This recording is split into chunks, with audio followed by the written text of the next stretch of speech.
చంద్రబాబు నాయుడు గారు అంటే పవార్ ఫ్యామిలీకి మహారాష్ట్రలో ఉన్నటువంటి హోల్డ్ చాలా పెద్దది. ఇక్కడ నేషనల్ పాలిటిక్స్ కూడా మనం డిస్కస్ చేసుకోవాలి కదా, ఎప్పుడు స్టేట్ పాలిటిక్స్ మీద మనం చేయకూడదు కదా. నేషనల్ పాలిటిక్స్లో చంద్రబాబు నాయుడు గారు నరేంద్ర మోదీ గారిని ఇరికిచ్చేశారు. అది ఎలాగా అంటే, ఇప్పుడు పవార్ గారి ఫ్యామిలీ అంత పెద్ద నాయకుడికి ఈ సంఘటన జరిగింది, దీని మీద ఇన్వెస్టిగేషన్ నరేంద్ర మోదీ గారు చేయలేదంటే మొత్తం మహారాష్ట్రలో ఆ పార్టీని ఇష్టపడే వాళ్ళు, ఆ ఫ్యామిలీని ఇష్టపడే వాళ్ళు, వాళ్ళ దృష్టిలో బీజేపీ వీక్ అయిపోద్ది. కరెక్ట్.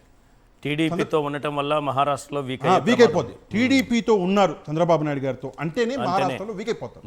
చంద్రబాబు నాయుడు గారు ఎలా ఇరికిచ్చేశారు. ఇప్పుడు ఎంక్వైరీ చేయకపోతే అది, ఎంక్వైరీ చేస్తే చంద్రబాబు నాయుడు గారు ఇక్కడ అది చేస్తారు.